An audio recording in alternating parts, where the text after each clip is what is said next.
तो उसके परिवार से मिली, तो मेरे मन में ये एक बात बहुत क्लियरली बैठ गई कि ये एक नौजवान लड़की थी, इसने अपने हक की लड़ाई लड़ी।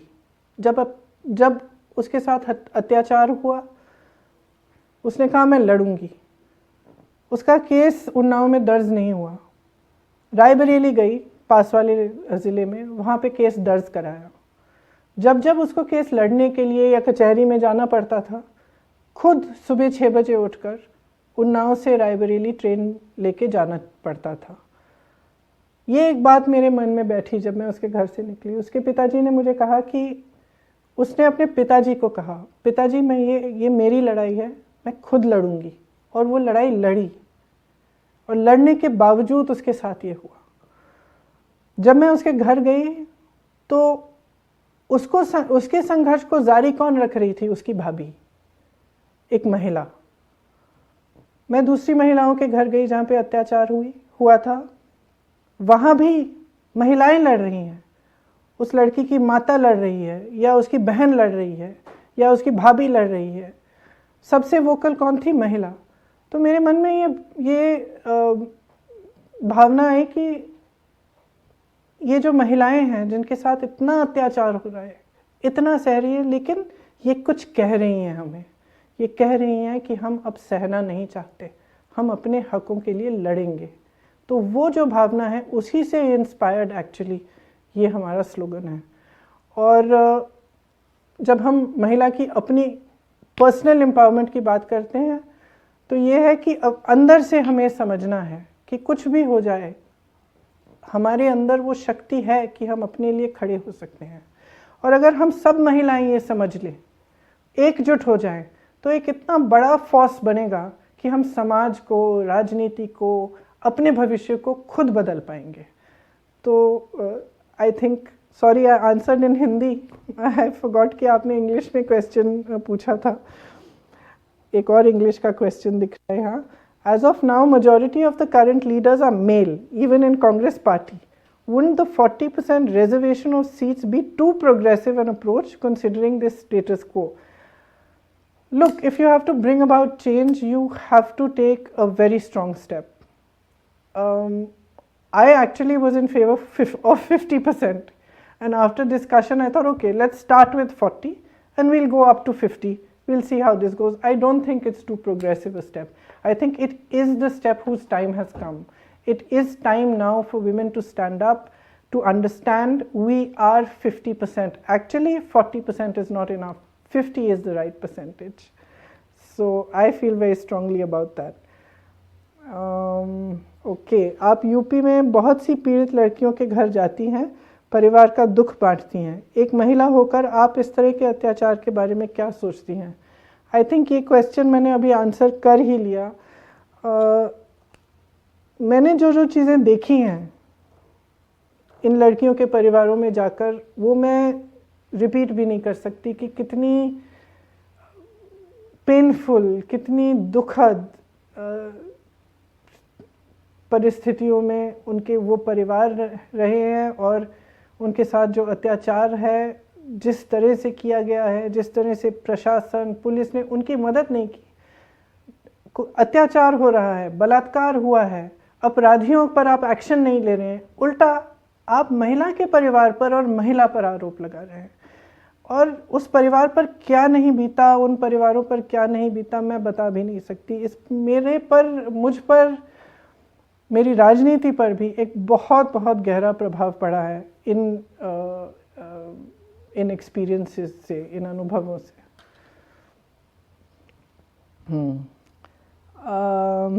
एक और, अच्छा, ये इंटरेस्टिंग क्वेश्चन है। नफरत भाजपा की सबसे बड़ी ताकत है, इससे आप कैसे निपटेंगी?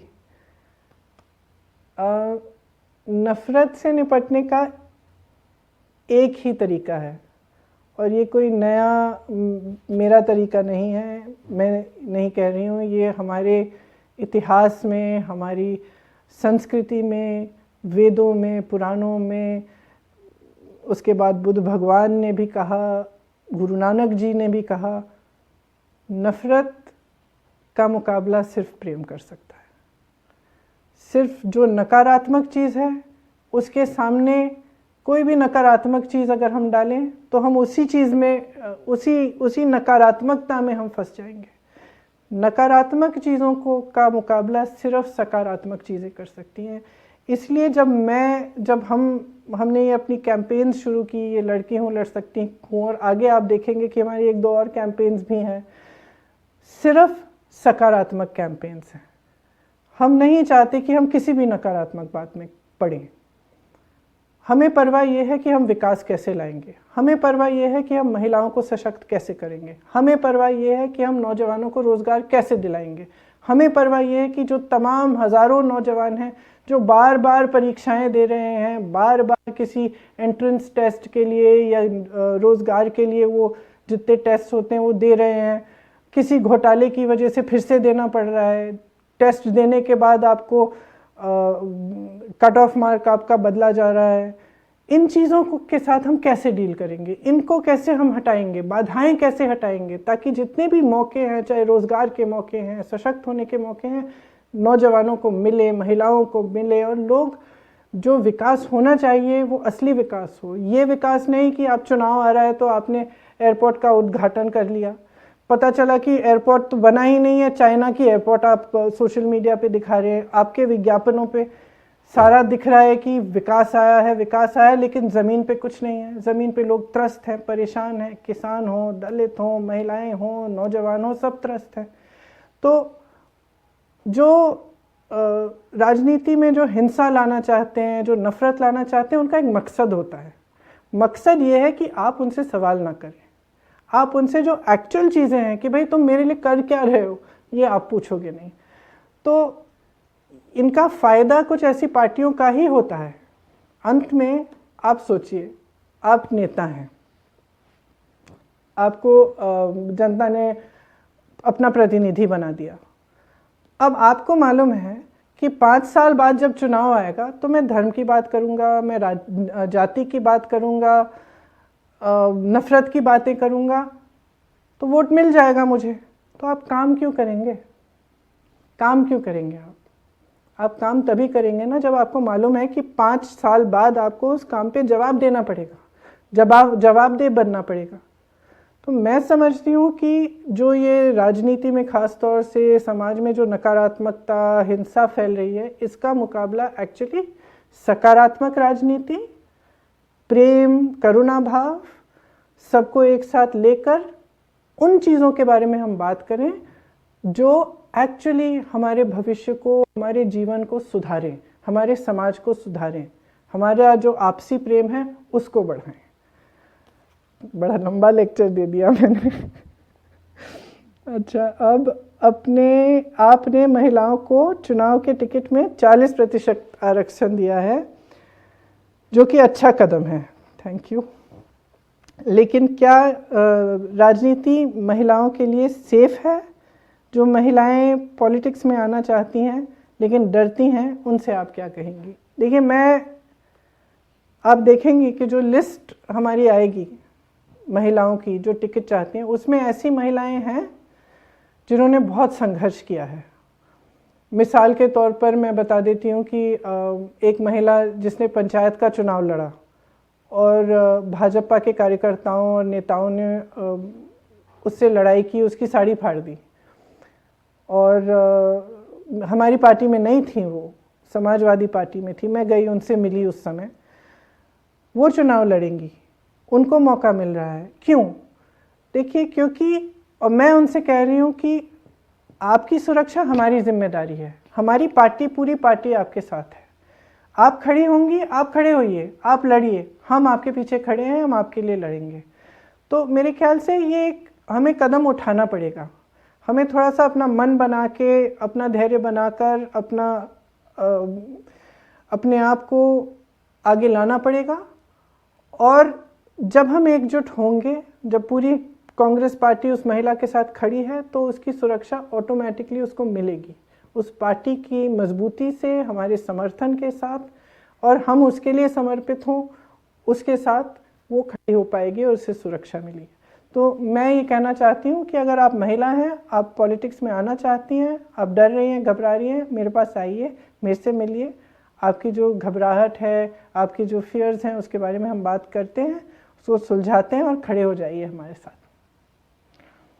अच्छा, I have gone through few visuals in which it has been mentioned 40% reservation in Vidhan Sabha. So my question is this reservation limited to politics or in government jobs also women will get 40% reservation? देखिए हमारे घोषणा पत्र में जो शक्ति विधान हमने महिलाओं के लिए लिखा है, उसमें हमने बहुत क्लियरली बताया कि जो 40% हम टिकटों के लिए दे रहे हैं, उसी तरह से 40% सरकारी रोजगार में हम नौकरियों में हम देंगे, बशर्ते कि जो एग्जिस्टिंग रिजर्वेशंस की जो रूल्स हैं वो उनको हम नहीं तोड़ेंगे। मतलब जो ऑलरेडी रिजर्वेशंस हैं उसके अंदर हम 40% महिलाओं को रिजर्वेशन देंगे। तो फिर से मैंने हिंदी में इंग्लिश का क्वेश्चन आंसर कर दिया। उत्तर प्रदेश स्वास्थ्य सेवाओं में देश में सबसे निचले पायदान पर है। आपके पास क्या कार्य योजना है जिससे हमारी स्वास्थ्य सेवाएं बेहतर हो जाएं? ये शायद अभी 2:27 हो गए हैं, तो ये आखिरी क्वेश्चन मैं लूँगी। इसके बाद जो अगली बार मैं आपके बाकी क्वेश्चंस ले लूँगी। ये मैं एक्चुअली पढ़ के बता देती हूँ अपने मैनिफेस्टो से, क्योंकि इसमें काफ़ी चीज़ें हमने रखी हैं सेहत के लिए। जैसे आपने बिल्कुल सही कहा कि उत्तर प्रदेश एकदम निचले पायदान पर है सेहत के मामले में, और ख़ासतौर से महिलाओं की जो सेहत है उसके लिए। तो जो पूरा जो स्वास्थ्य का जो स्ट्रक्चर है, हेल्थ का जो इंफ्रास्ट्रक्चर है, उसको मजबूत करने के लिए हमने काफ़ी सोचा और किस तरह से किया जाएगा। कुछ पॉइंट्स मैं आपको पढ़ के बता देती हूँ जो हमारे मैनिफेस्टो में है।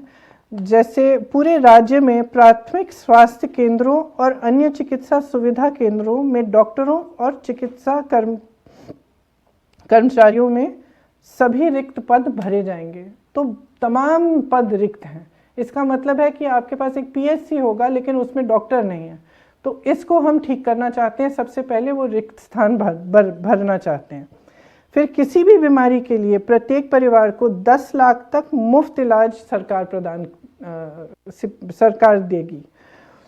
ग्रामीण और शहरी क्षेत्रों में नए स्वास्थ्य केंद्र खोलकर सामुदायिक और प्राथमिक स्वास्थ्य व्यवस्था को मजबूत किया जाएगा और इसे राष्ट्र औसत के करीब से लाया जाएगा। मतलब कि जो भी शहर और ग्रामीण के जो सुविधाएं हैं स्वास्थ्य के लिए, उनका पूरा इंफ्रास्ट्रक्चर हम मजबूत बनाना चाहते हैं। इसमें खास हमने सोचा है कि महिलाओं के लिए हर पीएचसी में एक अलग कमरा होगा जिसमें महिला डॉक्टर अवेलेबल होगी, और जो खास तौर से जो महिला का जो एक वेलनेस चेक, जैसे एनुअल वेलनेस चेक करे, जिसमें महिला जाकर अपना पूरा अपनी जो महिला की खास स्वास्थ्य की इश्यूज होती हैं उनके बारे में बात कर पाए और डॉक्टर से मिल पाए। ये भी हमने इसमें लिखा है। मानसिक स्वास्थ्य और आरोग्य पर ध्यान देने के लिए एक हेल्पलाइन और वेबसाइट शुरू की जाएगी। सभी सरकारी अस्पतालों, विश्वविद्यालयों और विद्यालयों में मासिक धर्म से संबंधित आवश्यक वस्तुओं और दवाओं की मुफ्त आपूर्ति सुनिश्चित की जाएगी। यहाँ पे जब हमने मानसिक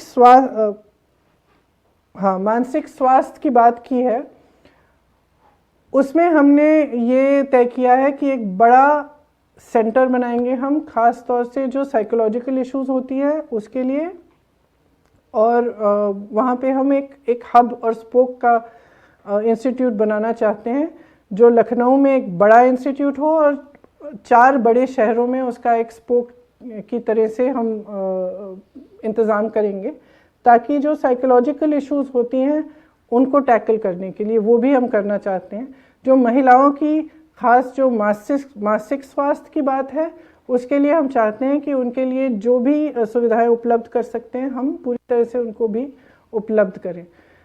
तो बेसिकली, और जो हेल्थ में हम खर्चा करते हैं, जो हेल्थ बजट है हमारी, उसको हम बढ़ाना चाहते हैं।